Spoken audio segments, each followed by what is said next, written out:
Good morning दोस्तों, कैसे आप सभी। आई होप सभी अच्छे होंगे। सुबह उठ के बाहर गई, बाहर जाके देखा तो बहुत अच्छी धूप निकली हुई थी। फिर अंदर आई, अंदर आके चाय वाय बनाई। सभी ने चाय पी के थोड़ा बहुत काम किया। फिर मैं बैठ गई पढ़ने। सबसे पहले टू डू लिस्ट तैयार की। इसमें मैंने स्पीड, मैथ और एडा की quiz, maths, reasoning, English, mock और मेंस की क्लास वगैरह सब कुछ ऐड किया था। उसके बाद सबसे पहले मैंने स्पीड मैथ की क्लास देखी अरुण सर की, क्योंकि मॉक में जब भी मैं टेस्ट देती हूँ तो मेरी स्पीड मैथ में कम होने की वजह से जो सिंप्लीफिकेशन के क्वेश्चंस हैं उनमें मुझे टाइम ज़्यादा लग जाता है और बाकी क्वेश्चंस के लिए टाइम मुझे कम बचता है। इसलिए मेरे सारे क्वेश्चंस भी अटैम्प्ट नहीं हो पाते और बाकी जो डीआई वगैरह होती हैं वो मैं अटैम्प्ट नहीं कर पाती हूँ। इसलिए मैं हमेशा मॉर्निंग में जो ये अरुण सर की क्लास होती है स्पीड मैथ वाली, ये देखती हूँ। फिर इसमें से जो क्वेश्चंस मुझसे नहीं बनते हैं वो उनको पीडीएफ से सोल्व करते हो टाइमर के साथ, ताकि मेरी स्पीड मैथ में अच्छी हो जाए। स्पीड मैथ की क्लास के बाद मैंने एक मॉक लगा। इसमें मेरे 48 मार्क्स आए थे और 39 मेरी परसेंटाइल थी। इसमें ये था कि रीजनिंग वाला सेक्शन था, इसमें मैंने एक पजल नहीं की थी क्योंकि इसमें मुझे बहुत टाइम लग गया था। और एक पजल में रह गई थी, एक ब्लड रिलेशन रह गया इसमें। और उसके अलावा मेरे 2 क्वेश्चन गलत भी हो गए। वो डीआई तो बन गई थी बट क्वेश्चन गलत रीड किया, इसलिए क्वेश्चन गलत हो गया। और इंग्लिश में मैंने पैरा जंबल ट्राई किया बट वो बना नहीं, और 3 मेरे कॉलम बेस्ड क्वेश्चन थे वो गलत हो गए। और आर्ट्स में भी मेरे क्वेश्चन गलत हो गए। सिंप्लीफिकेशन में क्वेश्चन ऐसा था तो बहुत ईजी, बट वो मेरे से बन ही नहीं रहा था और उसमें टाइम ज़्यादा लगने की वजह से अर्थमेटिक के भी 2 ही क्वेश्चन हुए और एक गलत हो गया और डीआई भी नहीं बन पाई थी। और इस वजह से मेरा मॉक का स्कोर काफ़ी डाउन चला गया था। तो इसके लिए स्पीड पे काम करना ज़रूरी होता है। उसके बाद मैंने एक विशाल सर की थी आरसी की जो मैराथन आई हुई थी, उसमें देखा। इसमें सर ने पहले जो उसके टॉपिक्स होते हैं कि कैसे हमें क्वेश्चन अटैम्प्ट करना है, क्या हमें रीड करना चाहिए, कितना टाइम देना चाहिए, सर ने सारी डिटेल्स बताई। उसके बाद सर ने एक आरसी पहले हमसे खुद से सोल्व कराया, उसके बाद सर ने भी उसको सोल्व करके दिखाया। उसमें मेरे 2 क्वेश्चन गलत हुए थे, बाकी तो मैंने सारे सही रीड कर लिए थे। बस एक उसकी थीम थी कि इसमें क्या थीम है वो गलत हो गया था, और एक और क्वेश्चन था वो गलत हो गया था। इस क्लास से मुझे काफ़ी फ़ायदा हो गया। कुछ कुछ की पॉइंट थे जो मुझे छूट रहे थे, इसी वजह से मेरे आरसी में एक दो क्वेश्चन गलत हो रहे थे। तो अभी आरसी जो सर ने करा इसमें क्वेश्चन जो गलत हुए उसमें ये होगी, क्वेश्चन तो गलत हो गए बट मुझे उस चीज़ से सीखने को मिला कि मैं कहाँ मिस्टेक्स कर रही हूँ। उसके बाद पुनीत सर की एक पीडीएफ थी 10 बजे 10 पजल वाली, उसमें से सॉल्व की। उसमें से सारी पजल्स मेरे से बन गई। एक फ्लैट फ्लोर वाली पजल में हमेशा मुझे दिक्कत होती है, इसलिए मैंने उसको ज़्यादा टाइम दिया और अच्छे से रीड किया कि मैं कहाँ मिस्टेक्स कर रही हूँ।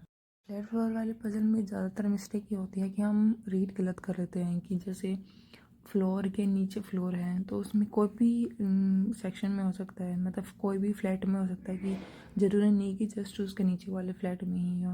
मैं ये ज़्यादा मिस्टेक कर रही थी, इसलिए मेरी इन पजल में ज़्यादा टाइम लग रहा था, ज़्यादा मेरे क्वेश्चंस गलत हो रहे थे। ये क्वेश्चन सोल्व करने के बाद मुझे लगा कि मुझे पुनीत सर की क्लास देखनी चाहिए, तो मैंने फ्लैट फ्लोर वाली सर की एक क्लास निकाली और क्लास में से भी जो सारी पजल थी सर ने जैसे जैसे करवाई थी वैसे वैसे मैंने की। उसके बाद मुझे काफ़ी कम टाइम लगने लग गया पजल में और मुझे सारे की पॉइंट समझ में आने लग गए। उसके बाद शाम को चाय वगैरह पीने के बाद मैंने स्टार्ट की मैथ्स की अरुण सर की क्लास। ये मेंस का मंथन बैच है, उसकी क्लास है। इसमें अरुण सर ने कल सिंप्लीफिकेशन वगैरह उसके क्वेश्चन करवाए थे, उसके साथ एक डीआई सोल्व करने के लिए दी थी। वो मैंने सोल्व तो की पर मेरे से अच्छे से बनी नहीं, तो सर ने आज की क्लास में वो करवाई और उसके अलावा एक डीआई और करवाई और एक होमवर्क ले दी। मेंस की डीआई काफ़ी टफ होती हैं तो उनको अच्छे से रीड करके सारे पॉइंट्स वगैरह लिख के और अच्छे से सोल्व करना होता है उनको। उसके बाद थोड़ा टाइम बचा हुआ था तो मैंने जो अड्डा से क्विज आती हैं डेली क्विज वो की। इसमें रीजनिंग की पजल वगैरह, वन लाइनर क्वेश्चन जो भी होते हैं उनसे बेस्ड क्वेश्चंस है। स्पीड की जो क्विज आती हैं वो भी होती हैं, डीआई की क्विज, अर्थमेटिक की क्विज, इंग्लिश में आरसी, पैरा जंबल, सभी टाइप्स की क्विज आती हैं। तो इसलिए हमें पेपर से पहले इनको थोड़ा सोल्व करना चाहिए ताकि हम में थोड़ी हैबिचुअल हो जाएं कि क्वेश्चन टाइम से कैसे करना है, टाइमली कैसे करना है, अगर क्वेश्चन गलत हो रहा है तो वो क्यों गलत हो रहा है। इसमें क्वेश्चंस का लेवल भी काफ़ी अच्छा है, मतलब बाकी सभी के कंपेयर में। मैंने 2 तो डीआई के सेट आए हुए थे वो किए, और 2 पजल के सेट आए हुए थे वो किए, और एक मिनी टेस्ट आया हुआ था मैथ्स का वो किया। उसके बाद मैंने एक मिनी टेस्ट आया हुआ था रीजनिंग का वो किया। उसके अलावा जो वन लाइनर के क्वेश्चन आए थे रीजनिंग के वो किए, और एक छोटा सा पैराजम्बल का आया हुआ था सेक्शन वो किया। ये हो रहा हो कि मॉक में स्पीड नहीं है तो सबसे बेनिफिट वाली यही क्विज वगैरह हैं। उसके बाद मैंने एक अरुण सर की CISI की क्लास की। इसमें सर ने बहुत सारे क्वेश्चंस करवाए थे, लगभग जो सारे टाइप्स के क्वेश्चन थे सर ने इसी में कवर करवा दिए थे। इसके लिए सर ने PDF भी दी थी अलग से कि इसमें से क्वेश्चन सोल्व करना है ना, बाकी सर ने भी सोल्व करवा दिए थे। इसमें सबसे बेनिफिट वाली चीज़ ये थी कि सर ने वेरिएबल वाले क्वेश्चंस भी करवाए थे, क्योंकि ये होता है कि हम वेरिएबल वाले क्वेश्चन थे कि उसको स्किप कर देते हैं। बट ये था कि सर के क्वेश्चन करने के बाद थोड़ा रियलाइज़ हो रहा था कि मतलब वेरिएबल वाले क्वेश्चन जो अदर क्वेश्चन हैं उनसे ज़्यादा ईजी हैं।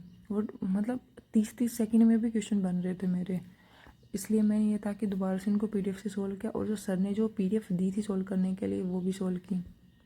इसके अलावा मैंने जो अदर जो क्वेश्चंस थे सर ने जो करवाए थे उनको एक बार थोड़ा सा रिवाइज किया, और सर ने स्टार्टिंग में इसका थोड़ा बेसिक बताया था तो वो मैंने नोट डाउन किया, और उसको क्लास ख़त्म होने के बाद दोबारा से उसको एक बार रिवाइज किया। फिर मैंने चेक की टू डू लिस्ट। इसमें मैंने मोस्ट ऑफ सारे वो अटैम्प्ट कर लिए थे। मैथ वाली क्लास में मैंने 1 आवर डिसाइड किया था पर ज़्यादा टाइम लग गया था, बाकी सारे सेक्शन मैंने टाइमली अटैम्प्ट कर लिए थे। वीडियो अच्छी लगी हो तो लाइक कमेंट और शेयर करें और सब्सक्राइब करें। Thank you.